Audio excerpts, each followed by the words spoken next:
So I hit 1000 subscribers on Friday, and because of that I gathered up all of my best shorts and put them into one video.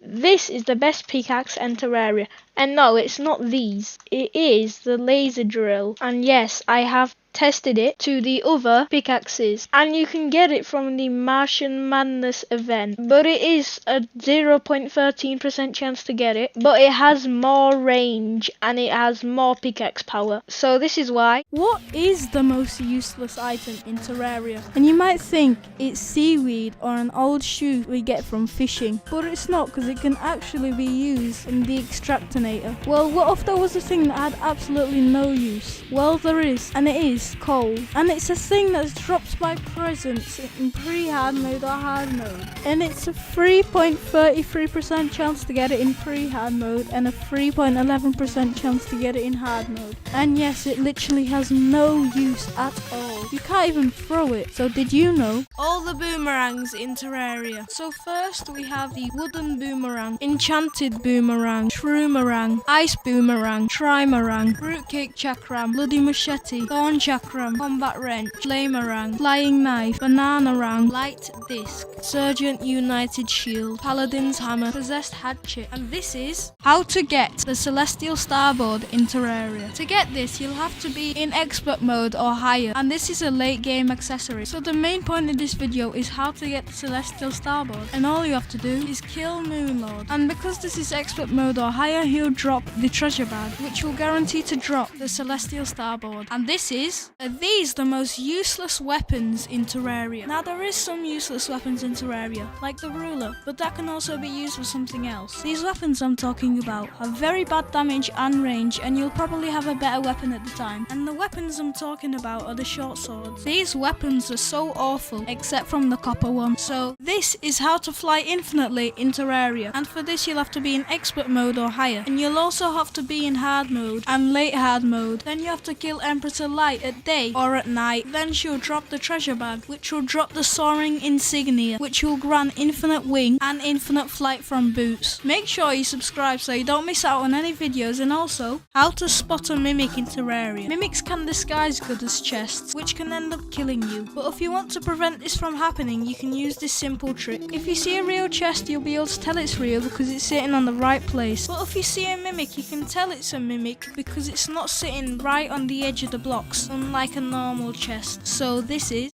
the fastest way to get an NPC in Terraria, and I'm not gonna be counting the guide or demolitionist because you'll be able to spawn with them. And not every NPC has to be a human, like cats, dogs and bunnies, but you can't get them early on in the game. But there's another type of NPCs, which are the slimes, and you can get them quite early on in the game. And the one I'm talking about is the Squire Slime, and you can get this NPC as soon as you spawn in. All you have to do is find the slime and give it your copper short sword, and there you go, you have an NPC. And this is the slowest melee weapon in Terraria, and it's the Bat, which is a 4% chance to drop by any bat and has very slow speed. Then we can make it go even slower by getting the Sluggish Reforge, and now it has extremely slow speed, close to getting snail speed, and this is how slow it looks. And this is Terraria's coolest unobtainable item, and it's the first fractal. The first fractal is an unobtainable melee weapon that was originally supposed to be the new endgame sword for 1.4.0.1, but now it has been stopped during development and its place is now taken by the Zenith. Though this item is still in Terraria's code, it strongly resembles the Terrorblade. This item works similar to the Terra Prisma. When there is enemies nearby and you're not using it, it will automatically go for the enemies, but you can make it go to where your cursor is, and it has a massive damage of 190. So did you know things we all did in Terraria? We've all stayed in a beautiful looking box waiting for the night to go by, and then the zombies just banging on the door. We've all died by an explosive dead man's chest. We've all filled up chests with random items. We've all panicked like it was a life or death situation in boss fights. We've all ran terrified through the corruption or crimson. And this is how to get extra large worlds in Terraria. And for this you'll need a mod called Advanced World Generation. And once you've enabled it, you want to create a new world, and then you'll see this cogwheel at the bottom right corner. So you want to press on that, and then you want to go to customize size, and here you can customize your horizontal and vertical size, and I recommend 18600 by 2400 and you can create your world. This world is enormous and there's many evil biomes and it's also much taller. And this is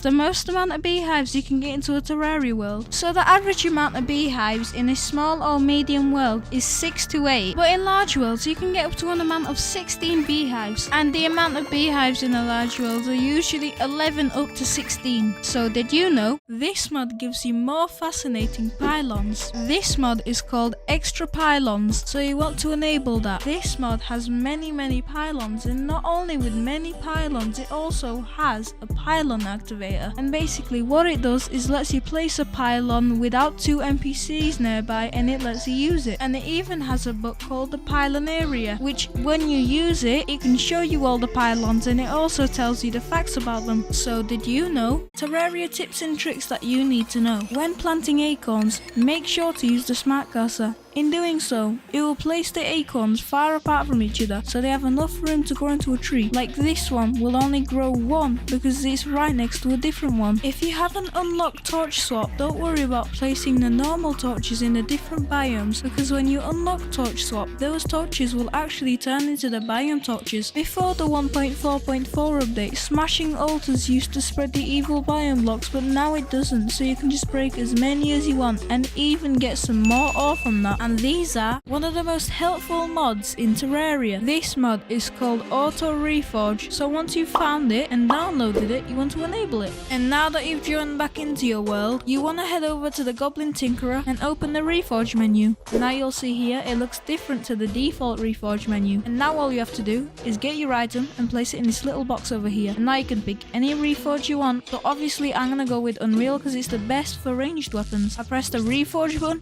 and it automatically goes until I get Unreal, and that is very cool. You can even make it reforge faster. All you have to do is go to settings, then go to mod configuration, then open up the auto reforge config, and as you can see here, auto reforge speed is set to 10 by default, so I'm going to set it to 30, and I'm going to save it and go back to the Goblin Tinkerer. And now when I press reforge, it's gonna go insanely fast, and now I have a legendary cool whip. And this is, did you know that there's a mod that makes your game look way better? This mod is called Armament Display, so once you've found it, you want to enable it. What this mod really does is advances or adds different types of lighting into your world, and when you're carrying a weapon like the Terrorblade, it shows it on the back of your character. And when I swing the Terrorblade, it shows a cool animation of me swinging the sword back and forth, and it even adds the first fractal, which is an unobtainable sword, and it's just amazing. Look at this. And also when there's materials dropped on the ground, it also makes a glowing effect around them. There's one more thing I want to say to you, and that is I've just found out how to exit the Terraria boundary. To do this is pretty simple. All you have to do is go and download a cheat sheet mod, and now that you've joined back,